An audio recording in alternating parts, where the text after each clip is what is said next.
কেমন লাগছে এই যে বাবরি মসজিদ হচ্ছে সেই আলহামদুলিল্লাহ খুব সুন্দর লাগছে, কারণ এটা আমাদেরও গর্বের বিষয় যে আমাদের বেলডাঙ্গার বুকে একটা বাবরি মসজিদ স্থাপিত হলো। কারণ হচ্ছে কি যে বাবরি মসজিদ ভাঙা হয়েছিল 6 ডিসেম্বর 1992 সালে। আমরা এখন উপস্থিত আছি বেলডাঙ্গায় যে নতুন বাবরি মসজিদ হতে চলেছে সেই স্থানে। এখানে পিছনে আছে ইগল ভিউয়ের হাসিবুল ভাই, আপনারা ইগল ভিউয়ের ড্রোন শটও দেখতে পাবেন এই ভিডিওতেই। আমরা তার আগে কিছু কথা বলে নেব সাধারণ মানুষের সঙ্গে যে তারা কিভাবে দেখছে বিষয়টিকে। দেখতে পাচ্ছেন, আচ্ছা জানতে চাইবো তোমার বাড়ি কোথায় ভাই? বাড়ি ভাই আমার এই পাশেই তকিপুর বাড়ি। হচ্ছে কি যে বাবরি মসজিদ ভাঙা হয়েছিল 6 ডিসেম্বর 1992 সালে। হয়তো আমরা দেখিনি, কিন্তু আমাদের আবেগ একটা বেদনাদায়ক যে দুঃখ, সেটা হয়তো আমরা প্রকাশ করি একটি স্ট্যাটাসের মাধ্যমে, যে 6 ডিসেম্বর কালো দিবস হিসেবে আমরা পালিত করতাম। সেটা অ্যাকচুয়ালি আলহামদুলিল্লাহ এটা আমরা হোয়াইট হিসেবে পালন করব, কারণ এখানে আমাদের বেলডাঙ্গার বুকে আপনার বাবরি মসজিদ স্থাপিত হলো।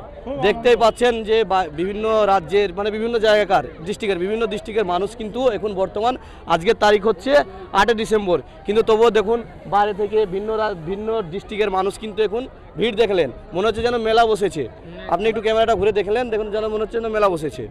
আমরা অবশ্যই ড্রোন ভিউ এর সঙ্গে দেখাবো যে মানুষের কতটা সমাগম। জানতে চাইবো কেমন লাগছে এই বাবরি মসজিদ হবে জেনে। খুবই ভালো লাগছে, আলহামদুলিল্লাহ।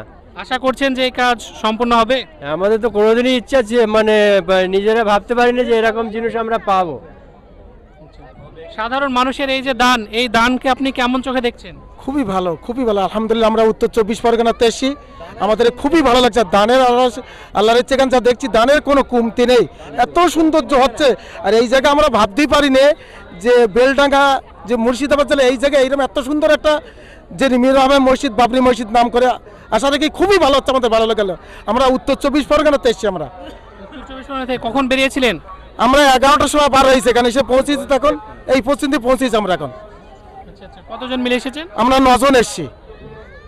আপনি কোথা থেকে আসছেন? উত্তর 24 পরগনা, আলহামদুলিল্লাহ। এইদিকে যারা রয়েছে তারা সকলে এসেছে উত্তর 24 পরগনা জেলা থেকে, সুদূর উত্তর 24 পরগনা থেকে এসেছেন। হাতে করে আমরা সব ইট নিয়ে এসেছি, হাতে করে দু পিস করে ইট নিয়ে এসেছি। আলহামদুলিল্লাহ, আল্লাহ সফলতা করুক, এই জিনিসটা সমাধান করুক। আমাদের পশ্চিমবাংলায় মানে একটা ওই তোমার অবনত উদ্বোধন হওয়ার একটা আলহামদুলিল্লাহ, আল্লাহ পাকের দোয়ায় আল্লাহ পাক রহমত দান করুক। আচ্ছা, এই বিষয়ে নিয়ে হুমায়ুন কবিরের কাজকে আপনারা কতটুকু সমর্থন করছেন? খুশি ওনার কাজে? খুবই ভালো, খুবই ভালো, আলহামদুলিল্লাহ, খুবই সৌন্দর্য হচ্ছে।